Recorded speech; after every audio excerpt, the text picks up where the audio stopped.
में और उस आज्ञा महाशक्ति के लोक को पार करने के बाद में सबसे पहले जो आपको देश मिलेगा उसे महात्माओं ने सहस्त्र कवल कहा।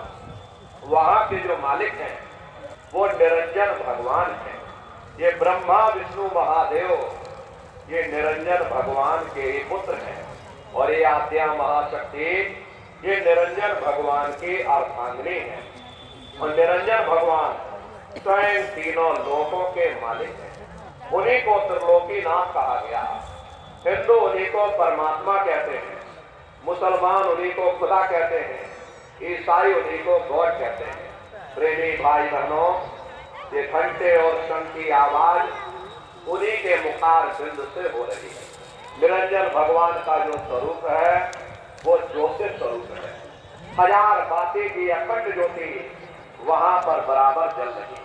अरे हम लोग यहाँ मंदिरों में ज्योत जलाते हैं, ये तो हम आप उसकी नकल करते हैं, लेकिन वो अखंड ज्योति वहां पर ऐसी जल रही जिसमें ना तेल की जरूरत है और ना बाती की जरूरत है।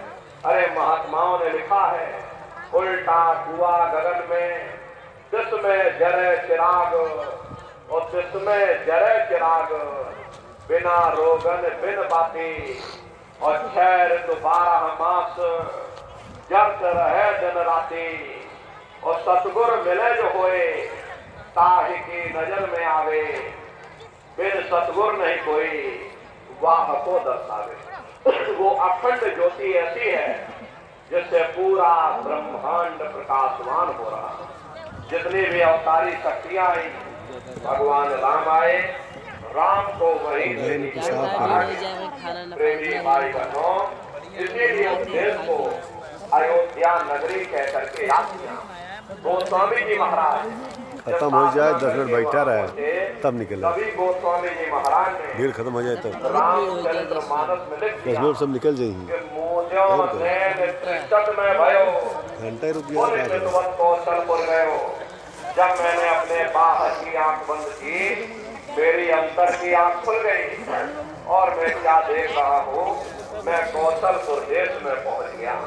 मोहे विलोक राम मुस्काई, मुझे देख करके भगवान राम प्रसन्न हो गए। उन्होंने ऊपर जाने का मुझे रास्ता दे दिया। मैं ऊपर जा करके क्या देख रहा हूँ, उधर मान सुनंडज राया, देखे बहु ब्रह्मांड निकाया, अति विचित्रता लोक अनेका, रचना अधिक एक। विचित्र विचित्र भात के वहां पर लोग बने, एक से बढ़कर एक सुंदर सोने के वहां पर महल बने जिनकी शोभा अवर्णीय है। प्रेमी भाई बहनों, वो असली अयोध्या नगरी है, वो भगवान राम का देश है। और राम जी का दर्शन करने के बाद में फिर तुम्हारी यही जीवात्मा दूसरे मंडल की आवाज को पकड़ करके दूसरे मंडल की चढ़ाई करेगी। श्याम सज श्वेत को गहना, सुरत को तान धुन सुनना, और बंक के द्वार फंस बैठो और त्रिपुटी जाय कर लेना।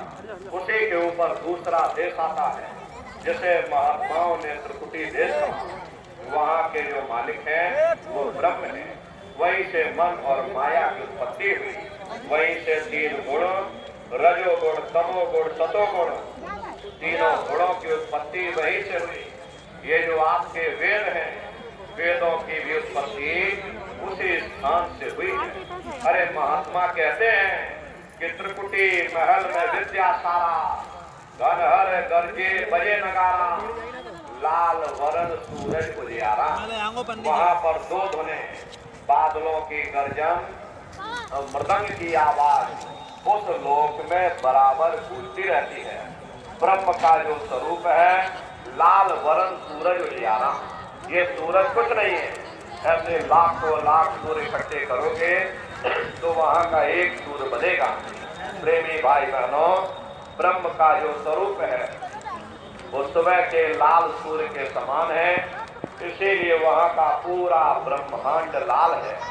जहां तक आपकी निगाह जाएगी ब्रह्म देश में चारों तरफ आपको लाल ही लाल नजर आएगा।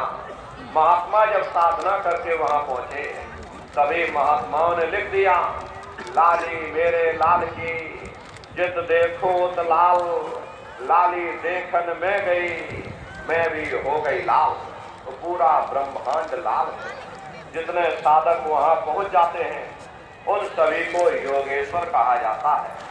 योगेश्वर भगवान श्री कृष्ण उसी देश में वास करते हैं।